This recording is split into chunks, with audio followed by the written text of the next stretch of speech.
Puji Tuhan, saya sampaikan selamat sore dan salam sejahtera dalam Tuhan Yesus Kristus. Haleluya.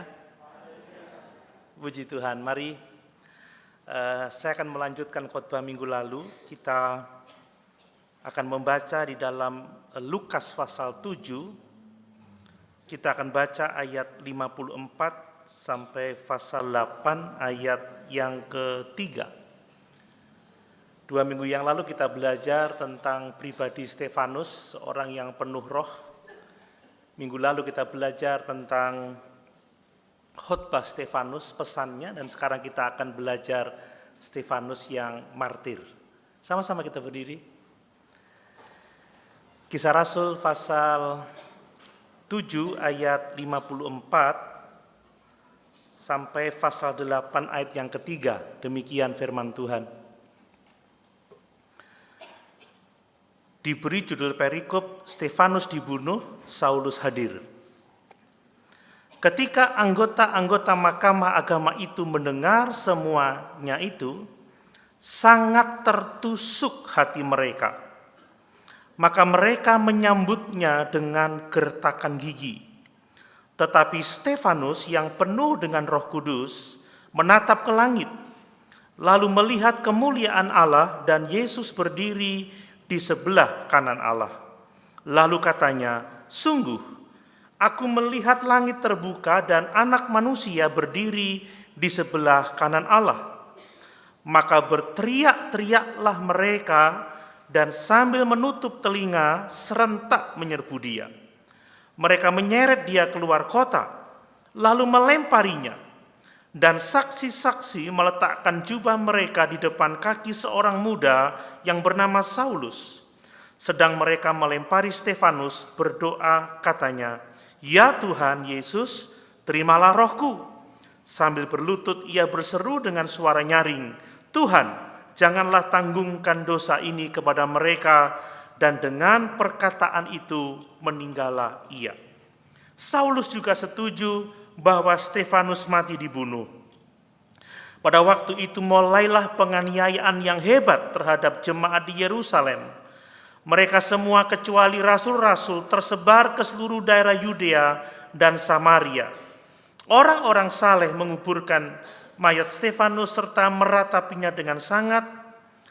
Tetapi Saulus berusaha membinasakan jemaat itu, dan ia memasuki rumah demi rumah dan menyeret laki-laki dan perempuan keluar dan menyerahkan mereka untuk dimasukkan ke dalam penjara. Puji Tuhan. Ayat-ayat yang kita baca itu menceritakan kematian Stefanus karena kesaksiannya akan Injil. Stefanus dibunuh karena khotbahnya begitu keras dan menusuk hati para pendengarnya. Bapak Ibu, saudara yang dikasihi oleh Tuhan, Stefanus adalah martir Kristen yang pertama ya. Dan kata martir itu ditransliterasi dari kata Yunani yang berarti saksi. Jadi Saulus adalah seorang saksi dan dia mati karena kesaksiannya. Sungguh luar biasa saya membaca ayat-ayat ini. Ternyata selain kisah kematian Tuhan Yesus yang diceritakan secara detail, maka kisah kematian Stefanuslah yang diceritakan juga secara detail. Apa yang Tuhan ingin kita pelajari dari kemartiran dari Stefanus ini? Bapak Ibu yang dikasihi oleh Tuhan, saya memperhatikan bahwa melalui kematian Stefanus sebagai seorang martir, kita dapat belajar bersama-sama bahwa penderitaan apapun yang kita alami karena Injil, penderitaan apapun yang kita alami karena kita setia kepada Yesus Kristus, itu akan diganjar dengan kerajaan sorga. Amin. Kesetiaan kita kepada Yesus, kesetiaan kita kepada Injil, pelayanan kita akan dipakai oleh Tuhan untuk mencapai tujuannya, untuk menggenapi rencananya, dan untuk kemuliaannya dinyatakan kepada bangsa-bangsa. Saya yakin kita semua ingin melayani Tuhan. Saudara, kita tidak ingin menjadi Kristen gampangan ya, Kristen ecek-ecek, yang cari Tuhan hanya untuk kepentingan diri sendiri. Tetapi seorang Kristen sejati, seorang pengikut adalah seorang saksi. Ingat, di dalam Kisah Rasul pasal 1 ayat yang ke-8 kita telah belajar bahwa kamu akan menerima kuasa kalau Roh Kudus turun ke atas kamu dan kamu akan menjadi saksiku. Apa yang dikatakan oleh teks itu? Kalau kita sungguh-sungguh percaya Yesus, kalau kita sungguh-sungguh mengikut Yesus, maka kita pasti akan menjadi saksi, sebab Roh Kudus telah diberikan kepada kita untuk melahirkan kita kembali dan menjadikan kita saksi-saksi Kristus. Saya berdoa supaya kita semua sebagai orang percaya kita mau menjadi saksi. Amin. Dan saya mau mengingatkan bahwa menjadi saksi yang benar, saksi yang setia itu tidak mudah. Karena saksi yang benar, saksi yang setia, seringkali kesaksiannya itu menyakiti hati orang, saudara. Seperti orang-orang Yahudi ini, pemimpin-pemimpin agama ini, tertusuk hatinya karena khotbahnya. Karena pesannya, karena itu dia menderita. Tapi jangan takut, jangan gentar. Ada berkat yang besar bagi saksi-saksi yang setia. Amin. Bahkan kita bisa terlibat melayani Tuhan untuk menggenapkan rencananya dan untuk kemuliaannya. Mari saya akan menyampaikan beberapa hal tentang menjadi saksi, tentang artinya penderitaan seorang saksi. Mungkin ada yang bertanya, mengapa ya mengikut Kristus itu kok menderita? Mengapa menjadi saksi itu menderita? Coba perhatikan yang pertama ini, bahwa seorang percaya yang benar-benar mau menjadi saksi, yang benar-benar mau memberitakan Injil Yesus Kristus, yang mau benar-benar berbicara mewakili Yesus, yang mau menyatakan kebenaran, yang mau menemplak dosa, dia pasti akan menderita aniaya dari musuh-musuh Tuhan. Seperti Stefanus, dia seorang saksi yang setia. Dia menyatakan kebenaran Allah, bahwa sesungguhnya bukan dialah yang menghujat Allah, bukan dialah yang menghujat Musa, bukan dialah yang menghujat bait suci, tapi dia menceritakan sejarah Israel, bagaimana nenek moyang Israel, bahkan sampai saat itu orang-orang Yahudi, merekalah yang menentang Allah, merekalah yang menghujat Allah, merekalah yang tidak menghormati bait suci. Karena kesaksian yang tegas itu, kesaksian yang berani itu, berdiri untuk kebenaran, berdiri untuk Kristus, itu menyakiti hati orang, saudara. Dan kalau orang sakit hati, ya kita bisa menduga apa yang akan dapat dilakukannya untuk orang yang telah menyakiti hatinya itu. Setan tidak akan tinggal diam kalau wilayah kegelapan itu diganggu dengan terang, saudara. Orang-orang yang hidup di dalam dosa tidak akan terima kalau dosanya itu dibukakan. Itu sebabnya kenapa Alkitab berkata bahwa manusia itu membenci terang karena dia mencintai kegelapan, hidup di dalam dosa. Dan yang sungguh luar biasa kita membaca di sini bahwa dalam kasih Tuhan, dalam pemeliharaan Tuhan yang misterius bagi kita ya, pemeliharaan Tuhan yang tak terduga itu, ternyata Tuhan tidak melindungi semua hamba-hambanya yang berani menjadi saksi yang setia. Ternyata ada kalanya Tuhan tidak melepaskan mereka dari aniaya, bahkan dari kematian. Contohnya adalah Stefanus.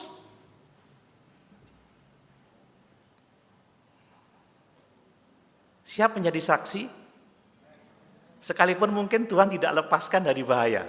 Amin. Nah, itu sudah mulai cerita lain ya. Jadi Tuhan dalam kedaulatannya, dalam kasihnya ternyata tidak membebaskan semua saksinya.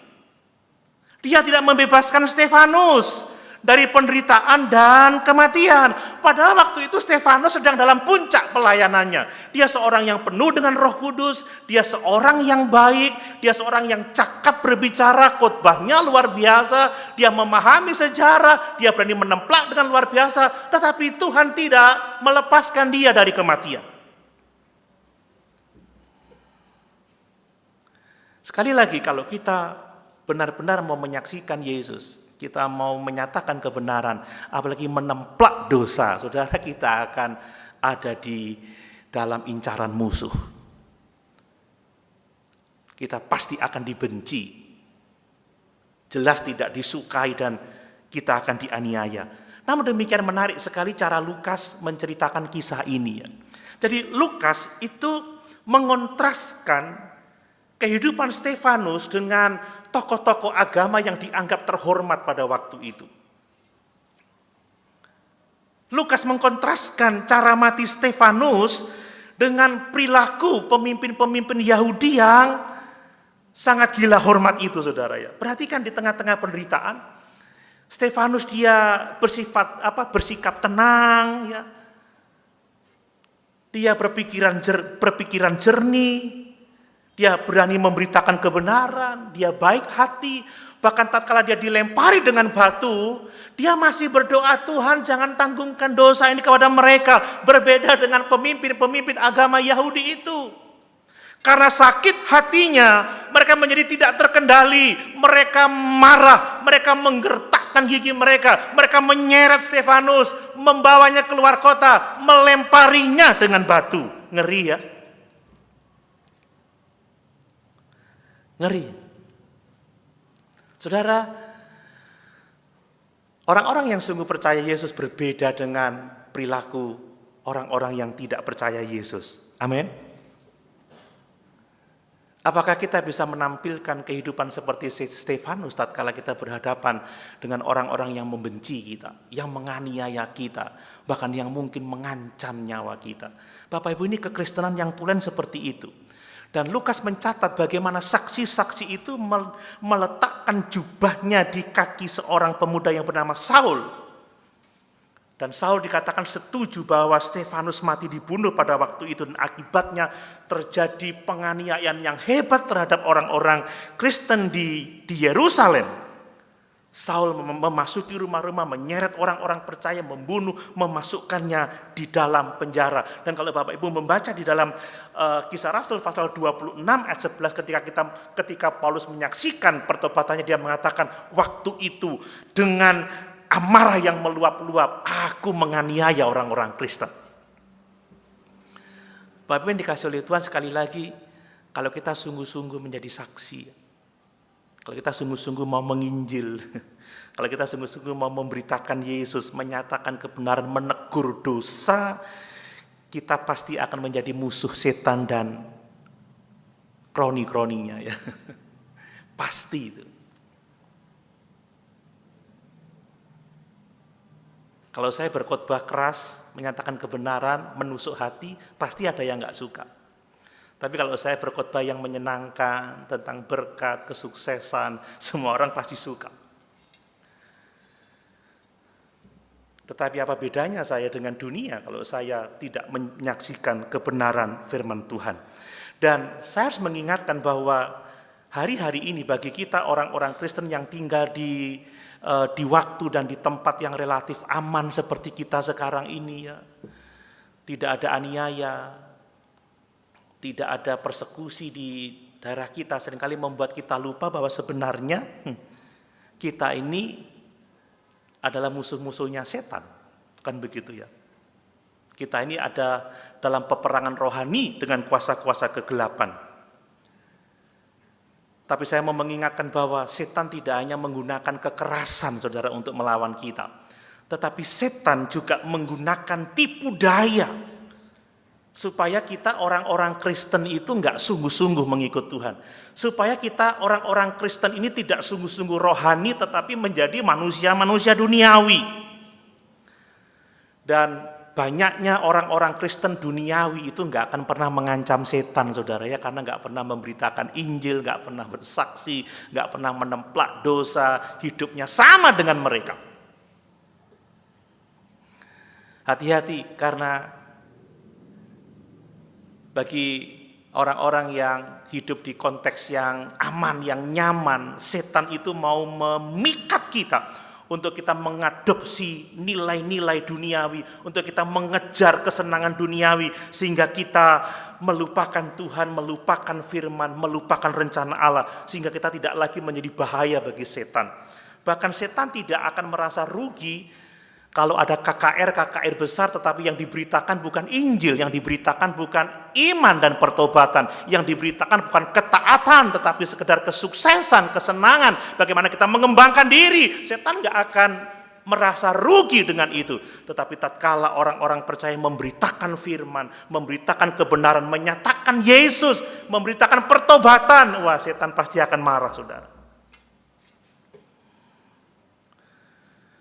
Kenapa Stefanus menderita dan mati dibunuh? Sebab dia menyaksikan Yesus dengan berani. Amin. Dia membongkar dosa. Dia menegur. Dia katakan, engkau membunuh orang benar itu. Kalau Stefanus tidak khotbah seperti itu, mungkin dia aman-aman saja. Demikian juga dengan kita. Kalau kita tidak sungguh-sungguh bersaksi, saudara, ya. Kalau kita tidak sungguh-sungguh menyatakan kebenaran, kita akan aman-aman saja karena kita tidak menjadi bahaya bagi dunia. Tidak menjadi ancaman bagi kuasa-kuasa kegelapan. Tetapi kalau kita sungguh-sungguh memberitakan kebenaran, kritik pasti ada. Dan tidak hanya kritik, tetapi juga ancaman. Dan itu dialami oleh orang-orang yang sungguh-sungguh mengasihi Tuhan. Mari saudara, kita menyadari ini, bahwa kalau kita sungguh-sungguh memberitakan firman, kita pasti akan mengalami penderitaan. Namun demikian jangan takut, saudara, sebab hal yang kedua kita belajar, setiap orang yang menderita karena Kristus, setiap orang yang menderita karena Injil, dia dapat mengalami penyertaan Tuhan dalam hidupnya. Amin. Dia akan akan mengalami pertolongan Tuhan, dukungan Tuhan, dan bahwa dia akan memiliki kepastian diterima dalam kerajaan surga. Ini yang kita lihat dari pengalaman Stefanus. Stefanus dia berani, dia rela menderita karena Injil yang diberitakannya, tetapi dia dengan sungguh luar biasa mengalami penyertaan Tuhan, mengalami kehadiran Tuhan dalam hidupnya. Dia mengalami kekuatan dari Tuhan dan bahwa dia disambut dengan sukacita oleh Yesus di dalam kerajaan surga. Saya mau mengatakan bahwa lebih baik kita mati seperti Stefanus, bersama-sama Stefanus, karena kesaksian kita mati karena kita dilempari dengan batu, daripada kita mati ya dengan damai di tengah-tengah kenyamanan dunia, mungkin di tengah-tengah gelimangan harta, di tengah teman kita, tiba-tiba kita mati, tetapi saat menghadap Tuhan kita mendengar kata-kata, nyahlah kamu, sebab kamu sekalian pembuat kejahatan. Nah, ini mungkin berita yang nggak disukai ya. Tapi inilah yang diceritakan di Alkitab. Lebih baik mati seperti Stefanus. Stefanus langsung masuk surga, saudara. Disambut oleh Yesus Kristus juru selamatnya. Tetapi apa yang terjadi dengan tokoh-tokoh agama Yahudi itu, orang-orang Farisi, imam-imam, para pemimpin itu, apa yang terjadi? Mereka akan mati dan dicampakkan dalam penghukuman kekal untuk selama-lamanya. Jadi kalau Bapak Ibu mengalami penderitaan dalam mengiring Tuhan, dalam memberitakan firman, dalam melayani, jangan takut, jangan gentar. Seperti Stefanus, kita bisa mengalami kehadiran Tuhan, kita bisa mengalami pertolongan Tuhan, dan bahwa kita dijamin akan diterima dalam kekekalan.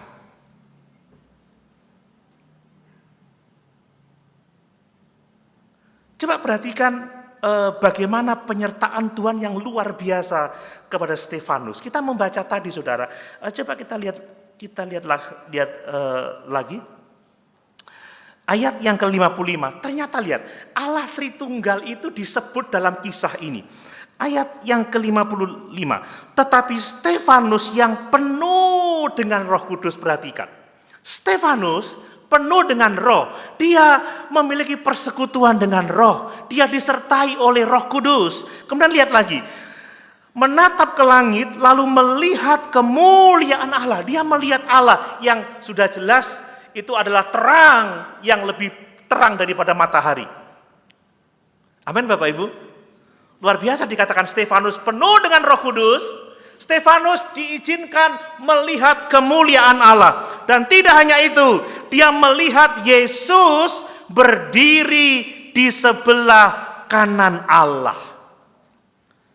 Saya yakin ini adalah pembelaan Tuhan yang sangat luar biasa. Di tengah-tengah penderitaan yang dialaminya, di tengah-tengah pergumulan yang hebat, ancaman kematian, Allah berkenan menyatakan dirinya. Bayangkan saudara, melihat Allah, melihat kemuliaan Allah. Ada yang ingin melihat kemuliaan Allah? Semua ingin melihat kemuliaan Allah? Amin. Saya yakin akhir dari iman kita ingin bertemu dengan Yesus kan? Kita harus ingat itu. Akhir dari semua perjalanan iman kita adalah berjumpa dengan Yesus, melihat Allah. Stefanus mengalami itu. Ini bicara tentang bagaimana Allah menguatkan Stefanus, mendukung Stefanus, saudara. Saking senangnya, saudara, Stefanus tidak bisa menahan mulutnya. Dia mengucapkan kata-kata yang lebih membuat sakit hati pemimpin-pemimpin agama itu. Dia berkata apa? Sungguh aku melihat langit terbuka dan anak manusia berdiri di sebelah kanan Allah. Dan apa yang dialami ketika dia mengatakan itu? Orang menjadi marah, sakit hati, melempari dia dengan batu sampai mati. Tapi di sini kita melihat Allah tidak membiarkan saksi-saksi setianya. Amin. Saudara, seperti Yeremia itu nabi yang gak punya pengikut. Karena dia memberitakan kebenaran. Tetapi Allah bersama-sama dengan Nabi Yeremia. Amin saudara. Dia tidak sendiri. Seperti Stefanus dia tidak sendiri. Perhatikan bagaimana Yesus berdiri untuk apa? Untuk menyambut Stefanus. Untuk menerima Stefanus di dalam kerajaannya yang mulia. Dan Yesus itu selalu berdiri bersama-sama dengan para saksinya. Dia ada bersama-sama dengan orang-orang yang melayani dia. Dan kita melihat bagaimana Stefanus yang diambang pintu kematian itu. Stefanus melihat kemuliaan surga, melihat kemuliaan Allah, melihat kemuliaan Yesus. Sehingga dia mengalami kekuatan saat-saat menghadapi kematian yang seperti itu. Bapak Ibu jangan takut. Mungkin orang berkata, ngapain sih kamu ngambil resiko memberitakan Injil sehingga kamu dianiaya? Jangan takut. Di tengah-tengah resiko yang kita hadapi, ada Allah menyertai kita. Kita akan melihat kemuliaan Allah yang luar biasa itu. Dan ini mengingatkan kita saudara ya, kepada Sadrak, Mesak, Abednego yang menolak sujud kepada patung Nebukadnezar itu saudara. Dalam kemarahan Raja Nebukadnezar itu, Raja menitahkan supaya Sadrak, Mesak, Abednego dicampakkan ke dalam dapur api yang dipanaskan 7 kali lebih panas dari biasanya. Bayangkan.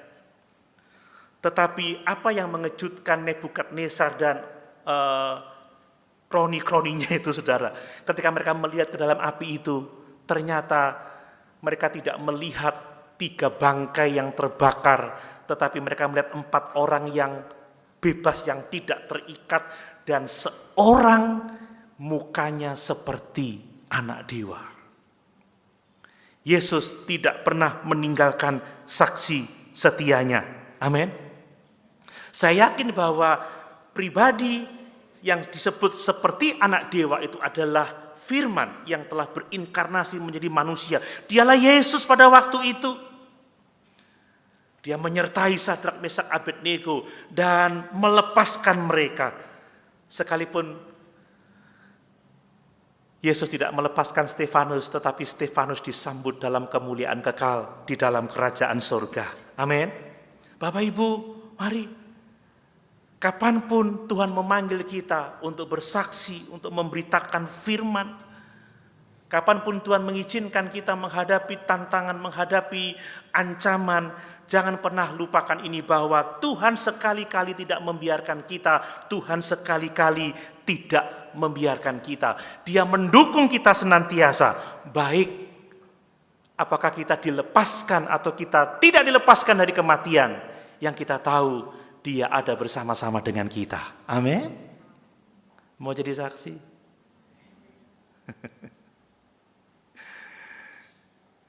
Mari kita jadi saksi, sebab Yesus berdiri bersama-sama dengan kita. Amin. Hal yang berikutnya perhatikan, bahwa saudara, tatkala kita mengalami penderitaan sesuai dengan kehendak Tuhan karena kebenaran, karena Injil, karena kesaksian kita, kita dapat mempercayakan jiwa kita kepada Tuhan. Kita dapat mempercayakan roh kita kepada Tuhan, dan kita juga masih bisa tetap menyatakan kasih Tuhan kepada orang-orang yang membenci kita. Ini loh intinya menjadi orang Kristen itu, saudara ya. Menyerahkan hidup kita kepada Allah, dan kita tetap dapat menyatakan kasih setia Allah, anugerah Allah kepada orang-orang yang membenci kita. Coba satu ayat di 1 Petrus 4 ayat yang ke-19. 1 Petrus pasal 4 ayat yang ke-19. Ya, karena itu baiklah juga mereka yang harus menderita karena kehendak Allah menyerahkan jiwanya dengan selalu berbuat baik kepada Pencipta yang setia. Kalau kita sungguh-sungguh melayani Tuhan, serahkan jiwa kita kepada Tuhan. Amin. Karena selalu akan ada bahaya loh Bapak Ibu ya.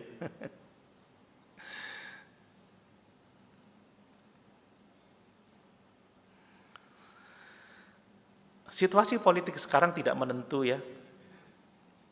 Akibat perang yang terjadi antara Israel dan Gaza, saya tidak menakut-nakuti saudara ya.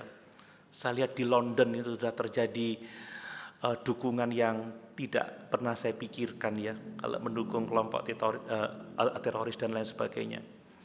Saudara, hari Jumat yang lalu ada demo yang cukup mengejutkan di Jakarta. Kalau perang ini menyulut sentimen agama, dan kemudian terjadi di negara kita, ada bahaya mengancam, apakah kita akan tetap setia kepada Yesus? Haleluya. Apakah saya akan tetap memberitakan firman seperti sekarang ini? Berani mengatakan kebenaran?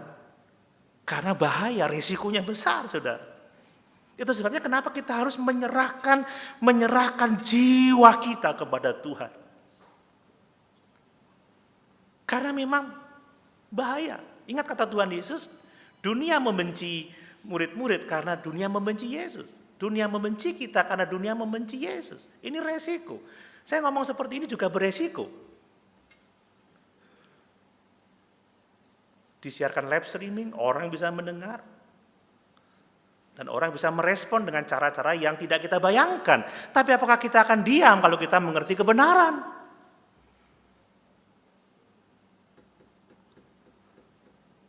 Saudara, kita tidak bisa mengatakan kita penuh dengan Roh Kudus sementara kita tidak menjadi saksi.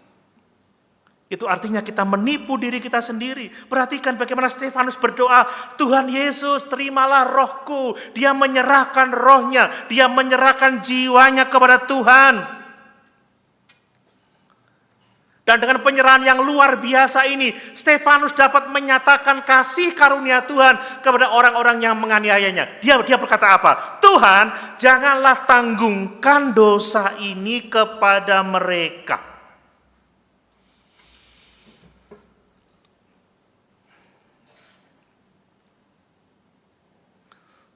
Saudara, luar biasa ya. Kalau kita membaca kisah ini, saudara, kita melihat bahwa kematian Stefanus itu dipenuhi dengan Yesus. Ya. Kisah ini dipenuhi dengan Yesus.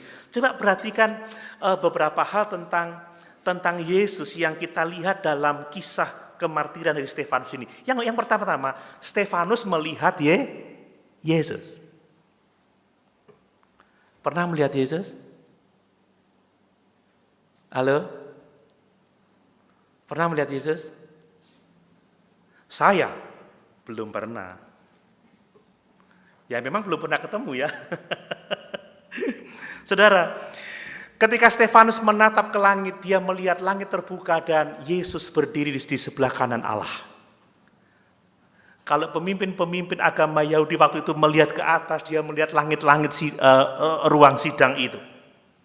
Tapi saya mau mengingatkan bahwa tidak semua orang percaya itu diberi karunia melihat Yesus. Dalam artian seperti yang dilihat oleh Stefanus.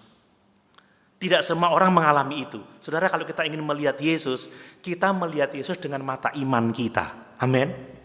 Kita melihat berdasarkan wahyu Allah di dalam firman Tuhan. Coba baca 1 Petrus 1 ayat 8-9.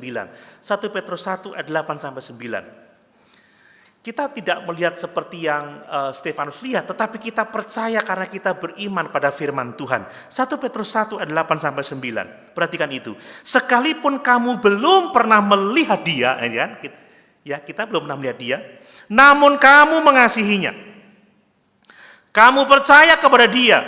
Sekalipun kamu sekarang tidak melihatnya, kamu bergembira karena sukacita yang mulia dan yang tidak terkatakan itu. Kalau kita ingin melihat visi seperti yang Stefanus lihat, saudara, kita harus mengembangkan kerohanian kita. Mari kita berdoa meminta supaya Allah memberikan roh hikmat dan roh wahyu untuk kita bisa mengenal dia dengan benar. Sebab tidak semua orang mengalami pengalaman seperti Stefanus. Tetapi yakinlah saudara bahwa melalui Injil, melalui firman Tuhan, kita percaya bahwa Yesus itu Tuhan dan Juru Selamat yang ajaib. Amin. Sekalipun kita tidak melihat dia, kita mengasihinya.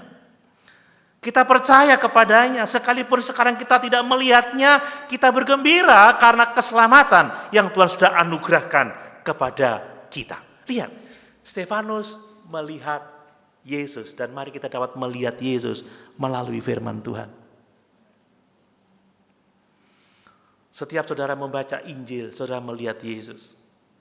Tatkala firman diberitakan, saudara melihat Yesus. Dialah firman yang menjadi manusia, yang penuh kasih karunia dan kebenaran. Amin.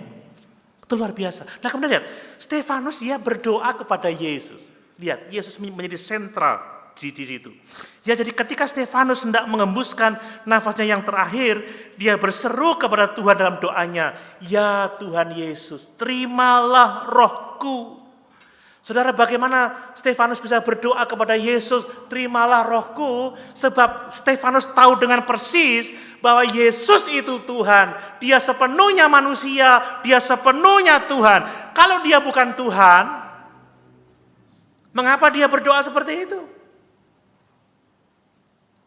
Ini luar biasa Stefanus memberi teladan kepada kita.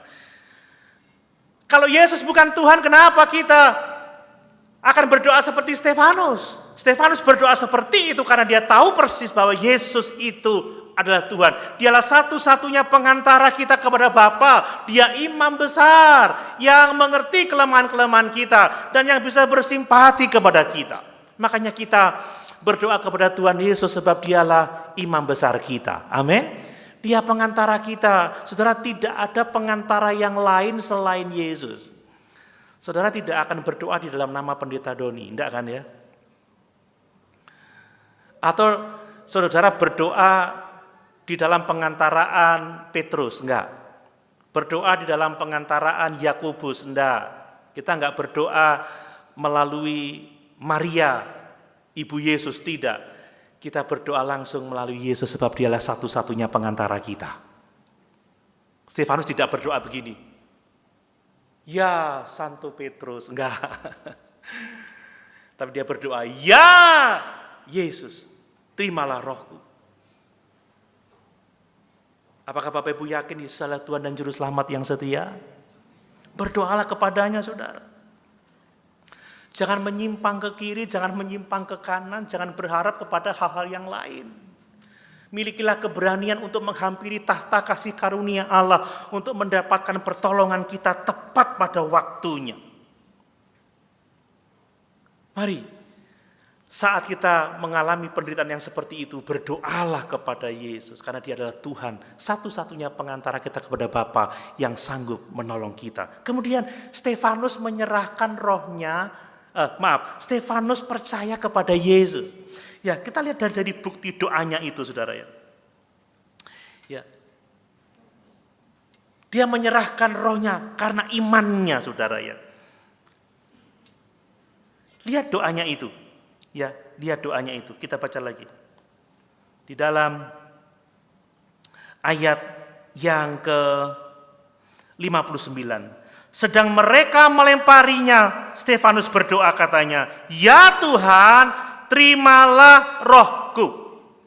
Bapak Ibu, ini adalah tindakan iman yang luar biasa ya. Ini tindakan iman yang sangat penting untuk menjadi teladan yang luar biasa bagi kita. Dia mengatakan, "Ya Tuhan, terimalah rohku." Jadi saat dia mengembuskan nafasnya yang terakhir, rohnya tidak melayang kemana-mana, saudara ya. Rohnya tidak pergi tanpa tujuan, tetapi rohnya dibawa oleh Kristus ke dalam pelukannya untuk menikmati istirahat kekal selama-lamanya. Amin. Makanya bagaimana kita perlu menyerahkan jiwa kita, menyerahkan roh kita kepada Tuhan. Sekalipun Stefanus mengalami kematian yang sangat mengerikan, dilempari dengan batu, tetapi dia meninggalkan tubuhnya dengan tenang sebab rohnya disambut oleh Yesus Kristus, juru selamatnya. Saudara, ada orang-orang yang takut ya kalau menghadapi kematian. Engko aku lek mati piye ya? Tahu bahasa Jawa ya? Engko lek aku mati ya apa ya? Ketemu sapa ya? Sun Gokong kah? Kira-kira mau kemana saya ya? Kalau saudara percaya Yesus dan menyerahkan rohmu kepada Yesus, rohmu akan aman bersama-sama dengan Tuhan. Roh kita akan aman bersama-sama dengan Tuhan. Seperti Tuhan Yesus ketika dia mengalami kematian yang mengerikan di atas kayu salib, dia katakan apa? "Ya Bapa, ku serahkan rohku kepadamu." Dan dengan ucapan itu, dia menghembuskan nafasnya yang terakhir. Mari saudara, kita menyerahkan setiap hari roh kita kepada Tuhan. Setiap hari nyawa kita, jiwa kita kepada Tuhan. Bapak Ibu kalau berdoa malam mau tidur sudah menyerahkan roh kepada Tuhan? Tuhan Yesus, malam ini aku akan tidur. Ku serahkan rohku kepadamu. Kalau besok enggak bangun, aku sudah aman bersama dengan Tuhan. Tapi kalau kita doanya lain ya, Tuhan bangunkan besok dengan tubuh yang segar, kembali kuliah, kembali ketemu pacar, jalan-jalan, nikmati hidup, haleluya, amin. Kalau tidak pernah menyerahkan rohnya, tiba-tiba enggak bangun, celaka.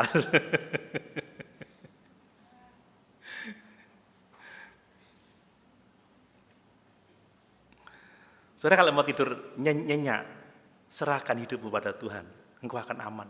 Enggak mikir wis, mau ada teroris datang ke rumah, kayak mau ada bom nyasar dari Hamas ke sini, mau ada gempa bumi ambruk rumah. Kalau roh sudah diserahkan kepada Yesus, engkau aman bersama dengan Yesus. Lu amennya sedikit. Mari, setiap hari percayakan hidupmu kepada Tuhan. Setiap hari serahkan hidupmu kepada Tuhan. Karena itulah yang paling baik yang dapat kita lakukan dalam hidup ini. Kemudian lihat, Stefanus meneladani Yesus ya. Lihat, Yesus berdoa di dalam kayu salib, di atas kayu salib, "Bapa, ampunilah mereka sebab mereka tidak tahu apa yang mereka perbuat." Dan di sini Stefanus dia berdoa dengan hal yang sama. "Tuhan, janganlah tanggungkan dosa ini kepada mereka." Ini orang Kristen tulen, saudara. Ini orang Kristen sejati. Dia meneladani Tuhan dan Juru Selamatnya.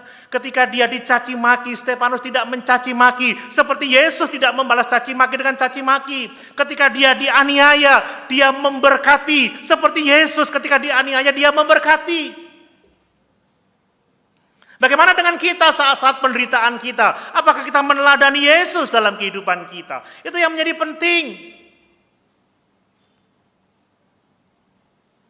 Saudara, ada banyak orang Kristen mengaku percaya tetapi sama sekali tidak menunjukkan Yesus dalam kehidupannya. Ingat kata Rasul Yohanes, barang siapa mengaku ada di dalam Yesus, dia wajib hidup sama seperti Yesus.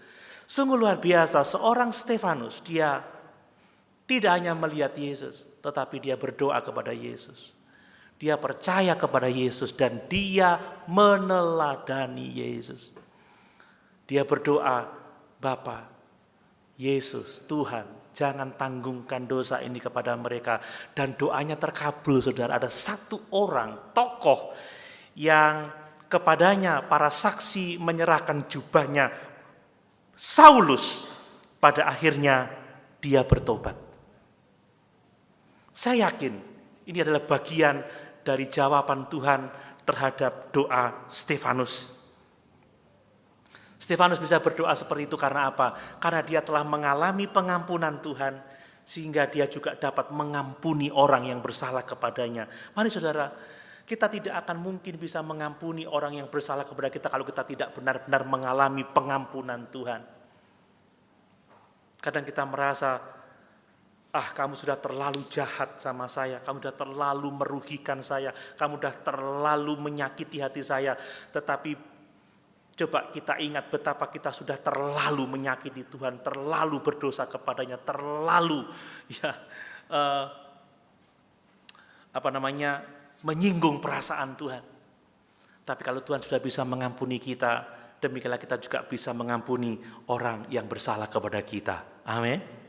Yang terakhir saudara, perhatikan bahwa ternyata Yesus Kristus Tuhan kita itu, dia berkenan memakai penderitaan para saksinya untuk menggenapi rencananya dan untuk memuliakan namanya. Saudara, tidak ada seorang pun yang menderita bagi Kristus itu tanpa tujuan atau tanpa arti, saudara. Tidak ada seorang pun yang menderita bagi Kristus dan sia-sia penderitaan itu. Tidak sama sekali. Yesus menjadikan penderitaan kita sebagai sarana untuk mencapai tujuannya, sebagai sarana untuk memuliakan namanya. Perhatikan bahwa ternyata kematian Stefanus telah menjadi benih bagi pemberitaan Injil Yesus Kristus. Ya. Telah menjadi benih bagi penjangkauan jiwa-jiwa. Saya yakin selain Paulus ada orang-orang lain yang tidak dicatat di Alkitab yang melihat kesaksian dari Stefanus, yang melihat khotbah Stefanus, yang melihat kehidupan Stefanus yang begitu luar biasa mencerminkan Yesus. Mereka pada akhirnya beroleh iman dan diselamatkan. Karena itu janganlah goyah, janganlah gentar, giatlah selalu dalam pekerjaan Tuhan. Karena di dalam persekutuan dengan Tuhan, jerih payah kita tidak akan pernah sia-sia. Amin. Namun demikian Bapak Ibu yang dikasihi oleh Tuhan, seandainya Bapak Ibu diizinkan mengalami penderitaan, diizinkan mengalami aniaya, saya mau menyampaikan beberapa hal yang perhatikan. Saudara, tatkala engkau menderita bagi Tuhan, janganlah berpikir bahwa engkau adalah satu-satunya orang yang sangat penting bagi Tuhan. Ya, jangan. Sehingga kalau Tuhan misalkan mengizinkan kita tidak lolos dari penderitaan, mengizinkan bahwa kita mungkin seperti Stefanus menjadi martir, Tuhan itu dapat dengan mudah membangkitkan orang-orang lain untuk melayani Dia. Makanya saudara, mari kita rendah hati. Amin. Sekalipun kita melayani Tuhan, sekalipun kita giat, kita menderita untuk Kristus, tapi jangan sekali-kali menganggap diri kita terlalu penting bagi Tuhan. Kita hanya salah satu alat di tangan Tuhan. Tuhanlah yang membangun gerejanya. Tuhanlah yang menjangkau jiwa-jiwa. Tuhanlah yang menginsafkan orang. Tuhanlah yang menyelamatkan orang. Saya adalah bagian kecil dari proses itu, tetapi saya bukan orang yang bisa mengatakan Yesus butuh saya. Oh, tidak sama sekali. Kalau saya check out hari ini, banyak yang bisa menggantikan saya, saudara. Itu membuat kita rendah hati. Amin. Amin. Ya. Saya akan menceritakan ada seorang pengkhotbah Amerika yang terkenal namanya Faudy Bochum. Tidak tahu saya bacanya seperti apa. Dia orangnya gemuk seperti saya, tapi lebih gemuk lagi. Dia terserang jantung, Kemudian dia menghadapi masa kritis, ada di rumah sakit. Kemudian istrinya bersama-sama dengan dia di kamar perawatan. Kemudian ada telepon dari luar, telepon istrinya. Pada waktu itu di loudspeaker, si penelpon bilang begini, "Ibu tidak usah khawatir, Tuhan pasti menyelamatkan Bapak Faudi sebab Bapak Faudi sangat dibutuhkan oleh Tuhan." Hati suaminya bergetar, saudara ya, wih, aku pasti sembuh, Tuhan membutuhkan saya. Tetapi apa kata ibu ini, kata istri Bapak Faudi ini? Terima kasih atas supportnya, tetapi saya tidak akan berdoa bahwa Tuhan menyembuhkan suami saya karena dia penting bagi Tuhan. Tetapi saya hanya akan berdoa supaya Tuhan menyayangkan nyawanya. Kita harus paham bahwa sesungguhnya kita hanyalah alat di tangan Tuhan. Amin. Apapun yang Tuhan ingin terjadi dalam kehidupan kita, terserah Tuhan. Jangan menganggap diri penting, menganggap bahwa tanpa saya tidak bisa jalan semuanya ini. Tidak, saudara. Saya yakin Stefanus tetap rendah hati. Dan dia tidak mengatakan, Tuhan, aku lagi pada puncak-puncaknya pelayanan ini. Tuhan pasti meloloskan saya, Tuhan pasti membebaskan saya. Tidak, saudara. Tuhan punya rencananya masing-masing dalam kehidupan setiap orang. Amin. Dan yang kedua, saudara, kalau saudara mengalami penderitaan dalam pelayanan, percayalah bahwa Tuhan itu memperhatikan pelayanan kita. Amin. Tuhan memperhatikan apa yang kita kerjakan bagi dia. Dan Tuhan memberikan upah yang pantas bagi orang-orang yang melayani dia. Tidak ada bagian dari tubuh Kristus yang tidak berguna bagi Tuhan. Apapun yang kita lakukan demi nama Tuhan akan diganjar di dalam kekekalan. Itu yang membuat kita tetap semangat, tetap optimis, tetap setia melayani Tuhan. Sekalipun mungkin kita menderita. Dan kita berpikir, aku bukan orang yang terlalu penting buat Tuhan. Aku bisa digantikan oleh orang lain. Tetapi setialah kepada Tuhan. Apa yang dapat kita lakukan, lakukan untuk Tuhan. Sebab Tuhan melihat pelayanan kita. Tuhan melihat apa yang kita kerjakan untuk Tuhan. Dan Tuhan akan membalas dengan upah yang pantas kita terima. Apapun itu, saudara. Saya sedih kalau melihat ada orang-orang yang sudah mulai kurang bersemangat, ya. Tidak bersemangat berdoa, tidak bersemangat beribadah, tidak bersemangat melayani, sudah nggak mau lagi bersaksi, tidak mau aktif dalam kegiatan-kegiatan. Saudara ingat, Tuhan itu melihat apa yang kita lakukan.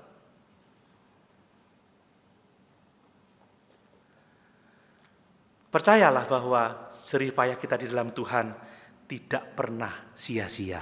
Amin. Bapak Ibu, kalau Bapak Ibu dipanggil untuk menjadi saksi, bahkan diizinkan untuk menderita, mari kita siap karena Tuhan ada bersama-sama dengan kita. Mari kita siap sebab Tuhan tidak pernah meninggalkan kita. Kita akan diganjar dengan kemuliaan kekal. Dan kita akan menikmati persekutuan dengan Tuhan yang maha mulia. Satu ayat terakhir, 1 Petrus 4 ayat yang ke-14. Ya, 1 Petrus 4 ayat ke-14, demikian firman Tuhan. Berbahagialah kamu jika kamu dinista karena nama Kristus, sebab roh kemuliaan, yaitu roh Allah ada padamu. Amin. Sama-sama kita berdiri.